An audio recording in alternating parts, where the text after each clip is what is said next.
Olá, sejam bem-vindos a essa aula do módulo 2.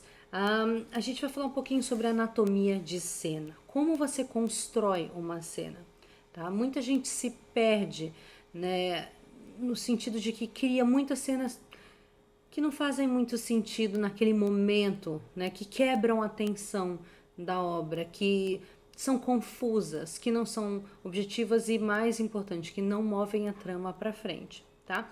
Então, de uma forma bem simples, bem resumida, o que uma cena tem que ter, tá? Uma cena, em primeiro lugar, ela tem que ter uma ambientação bem feita. Esse é um grande problema para muitos escritores que simplesmente escrevem a cena sem pensar em criar aquela ambientação para o leitor. O que significa criar ambientação para o leitor?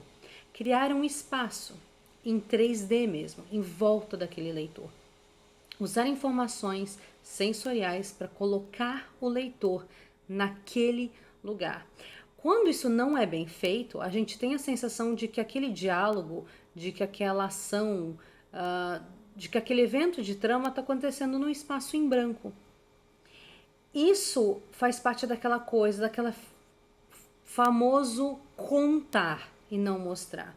Quando você só me conta, eu não me envolvo na história como leitor, eu não estou lá. Eu estou muito ciente que eu estou na minha sala lendo um livro. O que a gente tem que tentar fazer no nosso processo de escrita é colocar o leitor dentro daquela cena, tá? Isso significa, em primeiro lugar, pensar na sua cena. O que vai acontecer agora? Qual é o evento que eu vou descrever nesse momento da trama? E principalmente pensar se é o momento certo, né? Pensar nesse. Mas isso a gente vai ver no planejamento, né? Ou se você. Você já deve ter visto no planejamento se você fez o módulo 1. Mas basicamente, escolher qual que é o melhor lugar para essa cena acontecer. Por quê? A cena ela tem uma carga dramática, ela deve ter conflito interno e também deve conversar com o conflito interno geral aí da história. Não faça uma cena sem pensar no ambiente dela. Sempre tenta escolher um ambiente que vai potencializar a sensação que você quer criar naquela cena. Então, se aquela cena você quer passar uma sensação de desconforto, claustrofóbica, sabe, desconfortável, porque, enfim, aí é o seu objetivo dentro daquela história, pensa numa cena que pode potencializar isso. Ou seja, se tem que acontecer um diálogo, qual que é o melhor lugar para esse diálogo acontecer? Talvez ele seja num restaurante, né? Então você tem dois personagens interagindo naquele restaurante e isso vai criar uma certa sensação no leitor, mas às vezes esse diálogo, se acontecer num elevador cheio de gente, existe às vezes muita tensão entre dois personagens, eles não podem se expressar da forma como eles se expressariam se estivessem sozinhos, por exemplo. Então eles têm que se conter, eles têm que usar frases mais ambíguas, eles têm que ter cuidado com o que eles falam. Isso gera uma outra sensação no seu leitor. Então, pensar em qual é o ambiente mais legal em que essa cena, essa troca, essa ação pode acontecer. Depois que você faz isso, é criar a ambientação da sua cena. E o que significa isso? Realmente com poucas frases, mas frases certeiras, agudas, afiadas, dar algumas informações sensoriais para que aquele leitor sinta aquele ambiente, tenha noção como são as cores, como está a iluminação. Esse é um ambiente aconchegante ou um ambiente opressivo? Ou é um ambiente de luxo ou é um ambiente mais simples? Quais são os cheiros desse lugar, os sons desse lugar? Lembra no primeiro módulo que a gente falou sobre pesquisa sensorial? É isso que a gente vai fazer. Então, se você quer criar um elevador, como é esse elevador? Lembre-se que alguns prédios ainda têm elevadores muito antigos, aqueles que você puxa com... Isso gera uma sensação de desconforto, porque é uma coisa que a gente já pensa, meu Deus, será que pode dar um problema? Não é uma coisa tão moderna assim. Ou às vezes tem um espelho gigante, aquele espelho tem a ver com o que você quer passar na cena naquele momento, porque aquele personagem acabou de fazer uma coisa horrível e não quer se olhar no espelho. E tudo isso é muito importante que você pense sempre em ambientação. A sua ambientação, se escolhida da forma certa, ela potencializa tudo não só a cena, mas ela interage com o tema da sua obra, enfim, você pode colocar símbolos dentro daquela ambientação. Isso sempre precisa ser bem feito. Isso é um dos erros que eu vejo com mais frequência quando eu faço trabalhos de leitura crítica. Pessoas que não estão conseguindo ambientar a obra da forma correta, tá bom? A gente vai ter mais vídeos falando só sobre ambientação e descrição, então não vou me estender muito nisso agora. O POV bem estabelecido. O que é o POV bem estabelecido? Quando você vai escolher, agora eu vou escrever essa cena. Se a sua obra está sendo narrada, tem vários narradores diferentes, ou seja, tem um ponto de vista, às vezes é só um narrador, mas é um ponto de vista de vários personagens diferentes, você tem que escolher qual é o personagem que vai narrar essa cena, né? Ou seja, essa cena vai ser vivenciada, compreendida, vista, sentida, através de quais olhos? Para você escolher, o ideal é que você pense qual é a pessoa mais envolvida emocionalmente naquele evento, né? Então, essa vai ser a descoberta do segundo corpo. Se a gente está falando de um policial, por exemplo. Beleza. Você pode narrar essa cena pelo ponto de vista do seu detetive, da sua detetive, se você tem dois. Você pode narrar essa cena pelo ponto de vista da mãe da vítima. Então, depende muito do que você quer conseguir e o tipo de informações que você quer dar naquela cena. Porque cada pessoa tem acesso a informações diferentes. Então, se você narrar essa cena pelo ponto de vista da mãe da vítima, ela pode esconder um monte de coisa que ela não conta para os policiais, para os detetives, que são os seus personagens principais, talvez, tá? Mas lembre-se, lógico, que você vai escolher pontos de vista de personagens grandes da sua trama. Então, eu tô partindo do pressuposto, nesse exemplo, que a mãe também vai ser um personagem grande que ganha um ponto de vista. Então, lá na parte de planejamento, a gente já viu um pouco disso, né? Na verdade, viu bastante disso, sobre quem você vai escolher, quais são os pontos de vista, que personagens vão ganhar o ponto de vista, quais personagens não ganham, como a gente faz isso. Mas lembre-se que quando você está planejando uma cena, você tem que pensar nisso. E lógico, tem que ser um personagem que vai estar na cena do começo ao fim, né? Porque você não vai pular ponto de vista. Quase sempre isso dá errado. Algumas pessoas conseguem fazer isso muito bem feito e pulando na mesma cena, mas é muito, muito difícil. A maioria das vezes, quando dá errado, cria aí um obstáculo entre o leitor e a obra, e a cena, e o momento. Então, a gente não quer fazer isso, tá? Outra coisa que uma cena tem que ter são eventos. Eu vejo muita gente errar e colocar cenas onde nada acontece. Nessa cena, você tem o meu protagonista em casa, escutando rádio, pensando na vida. Será que aquela informação, se aquela reflexão dele for muito importante, ótimo, você não vai tirar isso, mas você vai inserir ela em outro contexto, num evento. O evento é quando alguma coisa definitivamente acontece. Então, Mary sentiu ciúmes de Paulo. Isso não é um evento. Mary sentiu ciúmes de Paulo e por causa disso riscou o carro dele. Isso é um evento. Tá? Então a sua cena tem que ter um evento de trama, alguma coisa tem que de fato acontecer. Então uma pessoa refletindo sobre alguma coisa não é um evento. Então a gente tem que ter um pouco cuidado com isso, porque ela acaba sendo uma cena que não move a história para frente. Então você pode, mas eu não quero que nada aconteça, eu só quero que o meu detetive ligue os pontos. Pensa, ótimo, coloca o seu detetive fazendo compras. E aí ele vê alguma coisa que desencadeia esse processo de ligar os pontos. Mas coloca sempre o personagem fazendo alguma coisa. Por favor. Tá? Outra coisa que uma cena precisa ter, conflito externo e conflito interno. Então, alguma coisa está acontecendo lá, eles acharam o cadáver, eles estão conversando sobre qual... E como isso se reflete neles, no que eles estão sentindo. E isso você vai fazer no personagem que você escolheu para seu ponto de vista. Algumas pessoas têm a teoria de que toda cena tem que ter um evento e um follow-up. Ou seja, uma ação e uma reflexão sobre o que aconteceu. Eu não acho que todas as cenas precisam ter isso.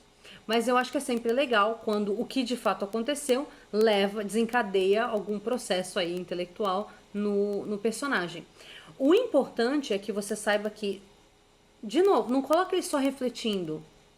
Coloca ele refletindo, mas isso vai levar a um próximo passo. Então, a detetive encontrou esse corpo, em vez de só colocar ela no carro, ela entra, sei lá, na viatura e ela tá pensando, meu Deus, eu tinha certeza que o Paulo tinha a ver com essa história e agora eu descubro que ele não tem. O que eu vou fazer? Eu acusei ele injustamente. Nossa, eu fui tão injusta com ele. Ok, mas coloca, né, naquilo um próximo passo. Então ela decide alguma coisa. Então, eu preciso ir lá falar com ele. Ela olha o relógio e fala, tá tarde demais. Talvez ele esteja com a Alice.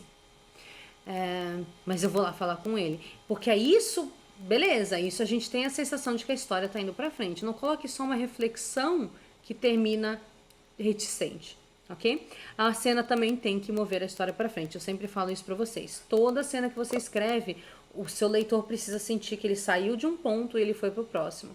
Que numa escada ele deu um passo, tá? Então, quando você tiver uma cena na sua obra que nada aconteceu, ou seja, nada mudou.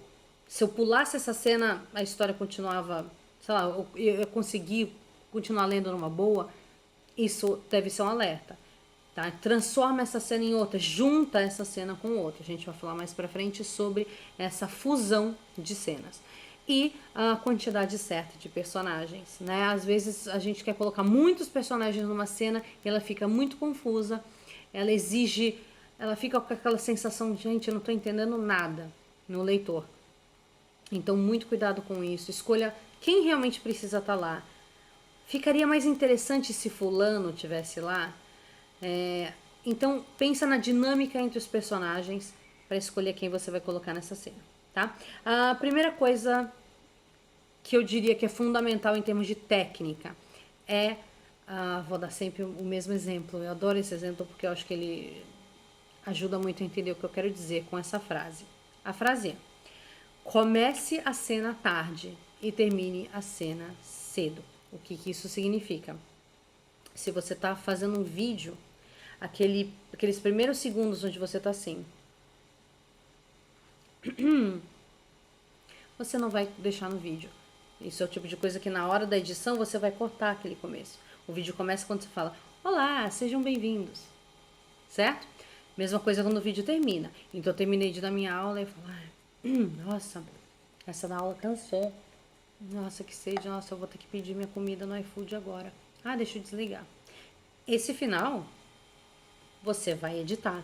Então, o que você faz? Você está eliminando o que não é necessário no começo do vídeo, você está eliminando o que não é necessário no final do vídeo para deixar só o que é necessário. Uma cena tem o mesmo layout. Eu já li algumas cenas onde, assim, a personagem está no carro, aí ela tá refletindo sobre as coisas e tal, aí ela para o carro, aí ela sai, aí ela entra na casa, e naquela interação dentro da casa a cena realmente começa. E eu fico pensando, meu Deus, mas por que a gente leu? Por que a gente teve essa quebra dela tá num carro e depois tá na casa, se a cena, realmente a parte interessante começa dentro da casa? Cláudia, porque a gente precisava saber o que ela estava refletindo no trajeto. Não. Tudo isso que aconteceu na cabeça dela no trajeto pode estar acontecendo quando ela toca a campainha da casa. É aí que a cena tem que começar. Fulana apertou a campainha não sei o que, não sei o que. Era a segunda vez que ela visitava fulano de tal. Aí você vai falando, aí você vai fazendo fluxo de consciência numa boa, sem problema. Ela não sabia o que esperar de não sei o que. Da última vez, a avó dela parecia muito abatida. Agora, talvez ela esperava que a notícia do casamento de fulano tivesse... Você pode fazer o que você quiser. E aí depois fulano abre a porta e ela entra na casa. Então você não precisa ter a trajetória do carro. Então pensa muito bem nisso. Mesma coisa depois da cena. Né? Então ela tá conversando dentro da casa, não sei o que, não sei o que. Tem uma revelação. É aí que acaba, gente. Né? Você não precisa colocar ela saindo da casa, voltando para o carro, entrando no carro e refletindo no carro. Entende? Então, tenta sempre colocar a cena só num espaço, entendeu? Onde é necessário e aí você cria uma outra cena onde passou um tempo, mudou o lugar, e aí a próxima parte realmente acontece, tá? A próxima parte interessante da história aconteça. Então, cuidado para não fazer uma cena que é muito desnecessária. Quando você tem uma cena que sai muito desse ambiente, depois vai pro outro, depois pro outro, na mesma cena, cuidado. Vê se você, será que não tinha como eu fazer tudo isso num lugar só, tá? E quase sempre vai ter. A segunda parte de técnica para cena é escolher o POV, como eu falei. Então, assim, lembre-se que quando você está narrando a cena através daqueles olhos, você vai ter que fazer um trabalho muito introspectivo, um trabalho muito de eu tô olhando aquela viatura de um jeito, mas uma criança vai olhar de outro. Mas uma idosa que não entende vai olhar de outro, né? Então você tem que pensar aí em tudo. E isso é uma parte que a gente já isso é uma outra aula sobre desenvolvimento de personagem, mas é sempre legal lembrar que a forma como o personagem interage, fala, entende a informação que foi dada a ele, olha aquele cadáver lá, observa os seus arredores, tudo, tudo, tudo. Você precisa lembrar de quem é o seu personagem, né? Você precisa lembrar do background dele, você precisa lembrar da idade dele, do nível das coisas que ele viu na vida dele. Então aquilo chocaria esse cara? Não, mas aquilo chocaria aquele outro cara. Então você precisa narrar toda a cena pelo ponto de vista daquele personagem, tá? Eu sempre falo, um esquizofrênico enxerga um parque de uma forma, um arquiteto de outra. Então você precisa lembrar sempre disso quando você está desenvolvendo o seu ponto de vista, tá? A terceira coisa é aquilo que eu falei, ambientar da forma correta. Então, sempre a gente vai entrar nessa parte também de descrição e ambientação, mas lembre-se sempre de pensar na parte da ambientação, escolher alguns sentidos que você vai colocar aí de descrição, salpica umas 2 ou 3 frases de ambientação no começo, depois só reforça como aqui e outra ali, mas no começo é o lugar ideal para fazer ambientação, não no primeiro parágrafo, geralmente no segundo, né? Mas você pode mesclar assim, né? Mas sempre não comece a cena, o dia estava seco, não. Começa a cena, fulano bateu a porta do carro e entrou em tal lugar. O lugar tinha cheiro de batata frita, não sei o que, não sei o que. Então, sempre pensando nisso, né? Por mais que não seja a primeira cena do seu livro, ela sempre tem que fisgar o leitor. Esse é um trabalho constante que você está fazendo, de manter o interesse dele, de colocar ações, de colocar eventos interessantes, tá? E para terminar, sempre toma cuidado, assim, pensa em colocar um bom gancho pro leitor. A gente falou um pouco sobre isso, sobre aquela coisa da reflexão do personagem que leva a uma decisão que ele toma, a um próximo passo que ele for dar. Se tem como ser mais complexo do que isso, se tiver como ser um cliffhanger, ótimo. Mas evite colocar muitos cliffhangers numa história, isso perde o efeito. Parece incompetente, parece que você está desesperado, que você sabe que a história não é legal o suficiente e você está querendo movimentar as coisas e joga um cliffhanger lá. Então, muito cuidado com isso. Ganchos são legais, cliffhanger, na hora certa, a gente vai ter uma aula só sobre cliffhanger, mas enfim, na hora certa, do jeito certo, para ter aquele super impacto no seu leitor, tá? E, por último, sempre verificar a necessidade da cena. Isso é o que vocês não podem esquecer de fazer. Tá bom? Essa cena realmente precisa estar aqui, ela precisa existir, ou tem como eu mesclar essa cena com outra.